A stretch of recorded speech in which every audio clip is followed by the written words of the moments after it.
As they discussed the details, ideas flowed like the snowflakes outside. "Let's hold it on the lake, where we can dance on smooth ice," suggested another. "And we can build a warm fire," cheered a third. The excitement built as each fairy added their own ideas. The gnomes, eager to assist, volunteered to smooth the ice with Jack Frost's help. "And I'll ask North Wind for some clean white snow," one gnome promised, puffing out his chest proudly. The fairies decided every attendee would wear dresses trimmed with fur, and little bonnets made of swan's down, tied with bright red ribbons. The planning reached a fever pitch, with everyone eager for the festivities to come.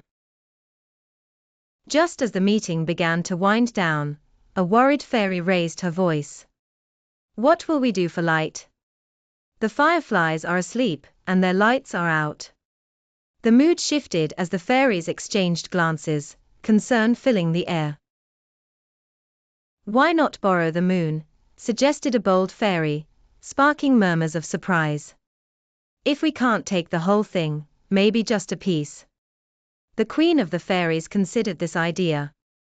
"It's unusual, but if we leave the rest of the moon shining, perhaps no one will notice," she said thoughtfully.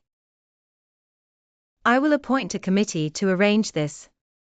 The next day, 3 chosen fairies hopped onto a broomstick borrowed from a friendly witch. They soared into the night sky, their hearts racing with anticipation. As they approached the moon, the man in the moon gazed down, surprised by the sight of the fairies flying towards him. "What brings you here?" he asked, his voice echoing like a gentle breeze. "Would you lend us a piece of the moon for our festival?" one fairy asked bravely. "We need more light than we have for our celebration." The man in the moon frowned. "What would people say if they found out? They might even force me to leave my home," he replied, worry etched on his face. "But our festival will fail without light," pleaded the fairies. "This is the first winter festival we've ever had. Please, we promise to return it." After some thought, the man in the moon relented. "I'll allow you to take a piece from the edge, but one of you must stay here until it's returned." The fairies drew lots, and one of them stepped forward, determined to stay behind.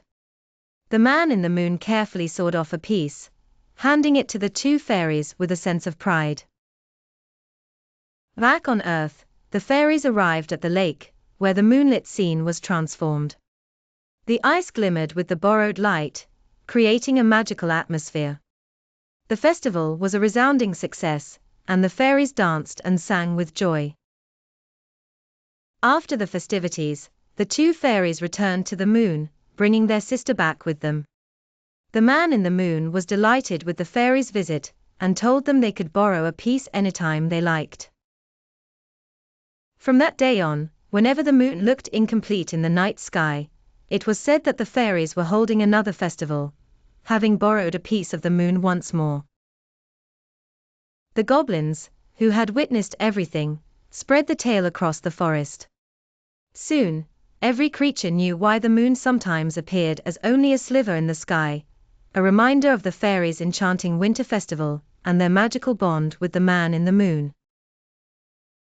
As the seasons changed, the fairies continued to host their winter festivals, each one brighter than the last. They danced under the moonlight, their laughter echoing through the forest, forever cherishing the friendship they had forged with the man in the moon. And so, when you look up at the night sky and see only a part of the moon, remember, it might just be the fairies, dancing joyfully, sharing the light of the moon once again.